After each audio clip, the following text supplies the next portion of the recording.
Arthur Blackwood was a titan in the world of global logistics, a man who had built an empire from sheer will and shrewd decisions. But behind the steel and glass of his corporate success, his personal life was a fortress of solitude. He resided in a sprawling, silent mansion, a monument of cold marble and wide, empty halls where he lived alone with his daughter, Celeste. 5 years ago, just days after Celeste's birth, Arthur had lost his wife in a tragic helicopter crash. The event had fractured him. He retreated from the world, his life shrinking to the confines of his estate and his singular focus, Celeste. She was the only piece of his past he had left, and he was determined to give her everything. But Celeste's condition made his mission a constant, quiet agony. From birth, doctors had declared her completely and irrevocably blind. Arthur blamed himself, his days a metronome of routine, sorrow, and a gnawing worry for her future. Despite a home filled with every conceivable aid for the visually impaired, Celeste seemed disconnected from it all. Specialists from around the world had come and gone, their expertise failing to penetrate the silent world she inhabited. Celeste rarely spoke, never played, and never laughed. Her days were spent sitting by a large living room window, her unseeing eyes staring into a distance no one else could perceive. It was as if she lived in a world only she could enter. Arthur would watch her from across the room, a chasm of helplessness between them. He read to her, played music, and described the world outside, but her reactions were fleeting, a slight tilt of the head, a subtle frown. These were the crumbs he clung to. At 42, the grief had aged him, silvering his hair and carving permanent lines of fatigue around his eyes. He had become a ghost in his own opulent home, his life dedicated to the silent girl who was his world. Imani Washington was 27 and carried a grief of her own. She had recently lost her newborn son, a sudden, inexplicable tragedy that had hollowed out her world.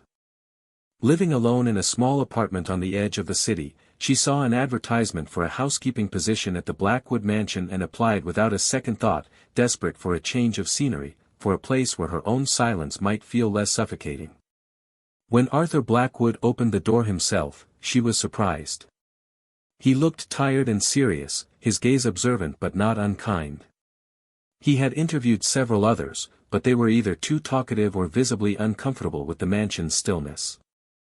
When he met Imani, he saw a young black woman, her posture calm, her eyes holding a depth that spoke of a quiet strength.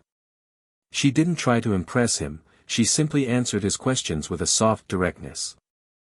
During the interview, she paused and stated simply, "I recently lost a child." She offered no other details, and Arthur didn't ask. But in that shared, unspoken understanding of loss, he saw something he hadn't found in anyone else. He hired her on the spot. Imani began her work with quiet efficiency, moving through the grand, lifeless rooms like a shadow. It was in the kitchen that she first saw Celeste, sitting near a window, clutching a small, worn stuffed rabbit. The child was so still, so profoundly disconnected, that it sent a pang through Imani's heart. It wasn't just blindness, it was a profound loneliness. Over the next few days, Imani began noticing small details. Celeste rarely reacted to loud noises, but she would subtly turn her head when Imani entered a room with her soft-soled shoes. Once, while dusting, Imani dropped a cloth. The gentle thump made Celeste flinch. "I'm sorry," Imani whispered, and though Celeste didn't respond, Imani felt a flicker of connection. She realized Celeste responded to calm, steady presence. While the other staff kept a respectful distance, Imani felt a pull toward the girl, an instinct born from her own maternal sorrow. She didn't see a broken child, she saw a soul in need of a bridge to the world. One afternoon, while folding linens, she heard a faint, melodic humming coming from Celeste's room. She found the girl on the floor, whispering to her stuffed rabbit. Imani didn't interrupt. She simply sat nearby and continued her task, letting her presence be a silent comfort. That day, Celeste crawled toward the hallway, her hand reaching out. Imani quietly offered her own. After a moment's hesitation, Celeste's small fingers gently touched hers. It was a silent agreement, a fragile thread of trust. Imani was cleaning Celeste's room, moving with the gentle care she had adopted. Celeste sat in her usual corner, murmuring to her rabbit. As Imani reached to clean the bathroom's medicine cabinet, she noticed a row of small bottles containing eye drops. The labels were old, the doctor's name, Dr. Alastair Finch, one she didn't recognize. The prescription had been renewed for years. A few days later, while dusting, Imani accidentally turned on her phone's flashlight. The beam swept across Celeste's face for a fraction of a second. In that instant, Imani saw it, a distinct twitch of her eyelids, a minute shift of her pupils. It was so fast she almost dismissed it.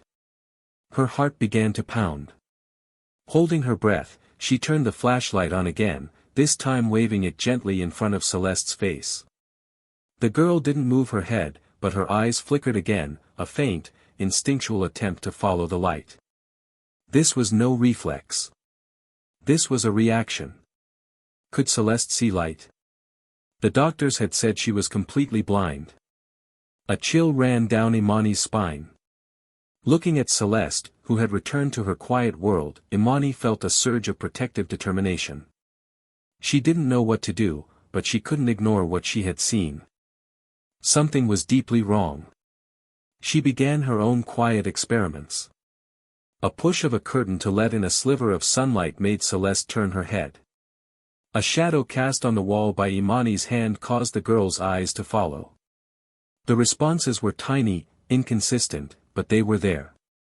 Her suspicion grew until it became an undeniable certainty. One evening, after confirming that a staff member administered the eye drops to Celeste every morning, Imani knew she had to act. She waited until the house was quiet. She found Celeste on the floor in her room, rocking her rabbit. Kneeling in front of her, Imani spoke softly. "Celeste, I'm going to shine a little light." She raised the phone, her hand trembling, and pointed the beam directly into Celeste's eyes. For a moment, nothing. Then, Celeste blinked, slowly, as if confused. She blinked again, faster. Imani leaned in, her voice a whisper. "Celeste, can you feel that?" The little girl tilted her head. Her brow furrowed. Then, in a fragile, unused voice, she said something that shattered the silence of the last 5 years. "I think I saw a light. Mommy." The word struck Imani like a physical blow. Tears instantly welled in her eyes. It didn't matter if Celeste was confused or if the word was an accident. It was a call from the darkness. Leaning forward, Imani gently placed a hand on the girl's shoulder. "I'm here," she said, her voice thick with emotion. "You're safe." Celeste didn't pull away. She leaned forward until her head rested against Imani's chest. In that moment, Imani's purpose became clear. This was no longer just a job. It was a mission to protect this child and uncover the truth, no matter the cost. Imani knew she had to show Arthur. The next evening, she found him in his study and asked him to come to Celeste's room. With a heavy heart, she knelt and repeated the experiment with the flashlight. Celeste blinked and turned her head toward the light, just as before. "What are you doing?" Arthur's voice boomed from the doorway, sharp with anger and confusion. He strode into the room, his face a mask of fury. "Are you experimenting on my daughter?" Before Imani could explain, Celeste did something Arthur had never seen her do. She scrambled to her feet and ran, not blindly, but with purpose, straight into Imani's arms, clinging to her waist. Arthur froze, utterly stunned. "Celeste," he stammered. The girl turned her head toward his voice, her small body trembling. In a clear, shaking voice, she said the words that changed everything. "I saw a light." Arthur stared, the anger draining from his face, replaced by overwhelming shock. For years, he had accepted his daughter's diagnosis without question. Now, here she was, running, speaking, reacting. He looked from his daughter to the calm, resolute face of the woman holding her. In a low, hoarse voice, he gave his first command on the path to a new reality. "Stop giving her the eye drops. Now." The days that followed were a quiet revelation. Without the drops, Celeste began to change. She turned her face toward the morning sun, her expression one of wonder. Imani sat with her, using simple flashcards with black shapes. At first, there was nothing. Then, after a long pause, Celeste raised a hesitant hand and pointed at the circle. Arthur, watching from the doorway, stepped closer. She saw that, he whispered, his voice cracking. Progress was slow but miraculous. Celeste began pointing at toys, choosing a yellow duck over a red ball. Her world, once a featureless gray, was slowly filling with shapes and shadows.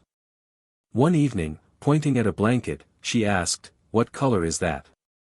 The question, so simple, so profound, brought Arthur to his knees. He began to believe again. Imani took one of the eye drop bottles to an old friend from nursing school, Dr. Lena Hayes, now a resident in ophthalmology. The results came back a few days later. "This isn't medicine, Imani," Lena said, her voice grim. "The primary compound, in this high a dose, is designed to suppress light response and severely restrict pupil function. It's an aggressive formulation. Long-term use would effectively blind someone who wasn't already." "You mean the drops made her blind?" Imani asked, feeling sick. "They made sure she stayed that way," Lena confirmed. "This was no mistake. This was deliberate." The report named the prescribing physician, Dr. Alastair Finch. When Imani presented the findings to Arthur, his disbelief curdled into a cold rage. "I trusted him," he said, his voice dangerously quiet. "He told me she had no retinal response." Arthur unleashed his considerable resources. Investigators quickly discovered Dr. Finch's license had been suspended years ago after a series of malpractice lawsuits involving other children were quietly settled. He had vanished, but his professional history painted a damning picture. The man Arthur had trusted with his daughter's life was a monster. "He stole years from her," Arthur said, holding a photo of his late wife. "But she's getting them back now," Imani replied, her voice a steady anchor in his storm of guilt and anger. Arthur and Imani decided to take the evidence to the district attorney. The investigation that followed uncovered a horrifying truth. Dr. Finch had been conducting illegal, unsanctioned trials on his young patients for a shadowy pharmaceutical company, testing experimental compounds in exchange for huge sums of money.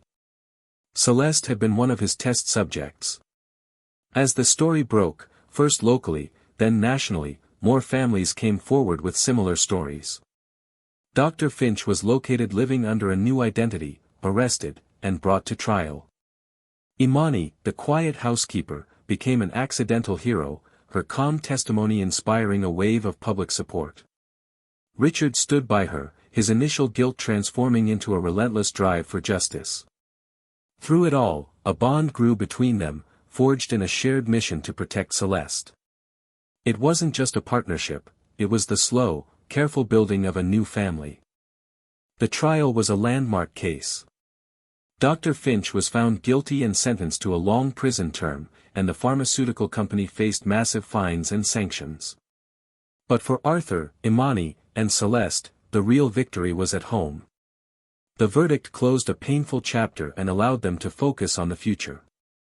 With specialized therapy, Celeste's vision improved dramatically. Arthur enrolled her in a local elementary school, a step he once believed impossible. Imani was there every day, her constant, loving presence giving Celeste the confidence to navigate her new, vibrant world. She made friends, excelled in her classes, and discovered a passion for art. The silent, somber mansion was now filled with laughter, music, and the smell of paint. One day, an official letter arrived.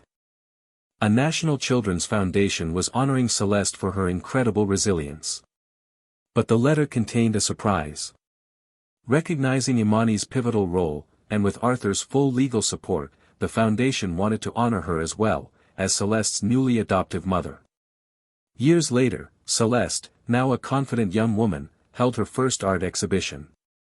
The gallery was filled with vibrant canvases that told the story of her journey from darkness to light. At the end of the night, she stood before the crowd, her voice clear and strong. She thanked her teachers and her friends. Then her gaze found Arthur and Imani, standing together, their hands intertwined. "People often ask me when I first saw light," Celeste said, a smile gracing her lips. "They expect me to talk about a flashlight, or the sun, or my first painting. But the truth is, the first real light I ever saw didn't come from my eyes. It came from her heart." She pointed to Imani.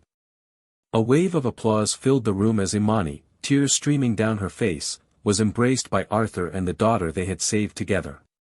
In the center of it all stood Celeste, no longer the silent girl in the window, but an artist who had taught everyone around her how to truly see.